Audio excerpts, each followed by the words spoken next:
So there is a new Deadpool 2 trailer out, and it gives us a bit of a proper introduction to Josh Brolin's Cable, whom comic fans have been excited to see pop up on the big screen since the idea of a Deadpool film was first brought up. Non-comic fans, however, are left wondering one simple thing. Who the f*** is Cable? Well, calm down, there's no need to swear, as I'm here to learn you up some stuff. That sounded kind of weird, but we're gonna roll with it. This is what you need to know about Cable before you see Deadpool 2. And if you enjoy this video, be sure to hit the subscribe button and click the bell to be notified when we upload fresh content. It should be noted that anything that I say here may or may not exactly line up with how things are in the film. They could realistically change any aspect of Cable's character at any time, which honestly, when I think about it, might actually not be too bad of an idea, since he is probably the most 90s character of all time. In that, I mean that parts of his backstory and design haven't exactly aged too well.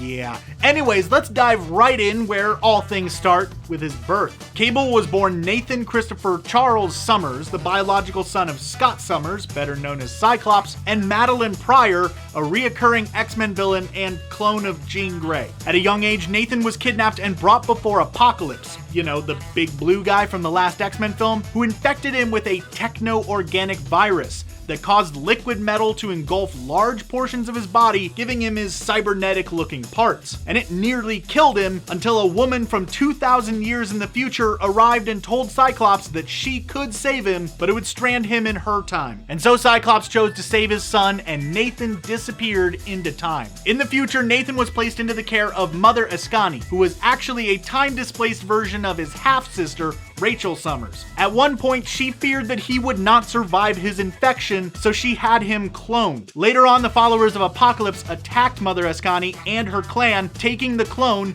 who Apocalypse raised as his own. The clone would go on to become Strife, Nathan's lifelong nemesis. You know, during the 90s, Marvel seemed to really like using clones. It was just a weird time for comics in general.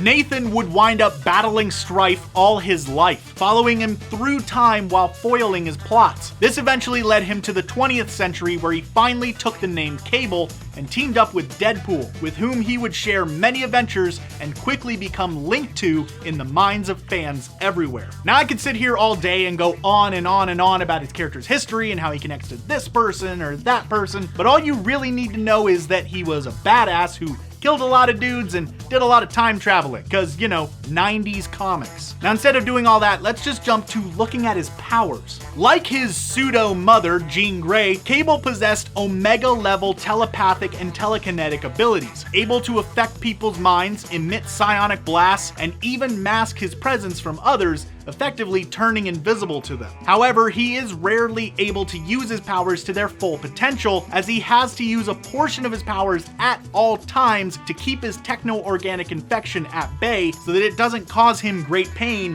and even death. But his infection does also grant him further powers, including superhuman strength and a level of resistance to physical harm. And as the infection has reached his central nervous system, his reaction time is far above what is normally possible for the vast majority of humans. Also, I'm not really sure if this classifies as a power or ability, but he has shown that he can break the fourth wall just like Deadpool, though he kind of pretends like he can't. Cable also has access to a large arsenal of powerful and futuristic weapons and gadgets, including a relic from the 20th century, Captain America's shield, which he used in the future to help rally the people against the followers of Apocalypse. I doubt that we'll see that in the film, though after the Disney and Fox deal, anything is possible, really. And that should give you some pretty basic foundational knowledge of who Cable is and why his appearance in Deadpool 2 is such a big deal. Now, are you excited to see Cable on the big screen, or perhaps in learning more about him and possibly even reading some of his comic arcs? Let us know in the comments below. And if you're watching this on Facebook, click the link to be taken to our YouTube channel for more videos like this one. And thanks for watching.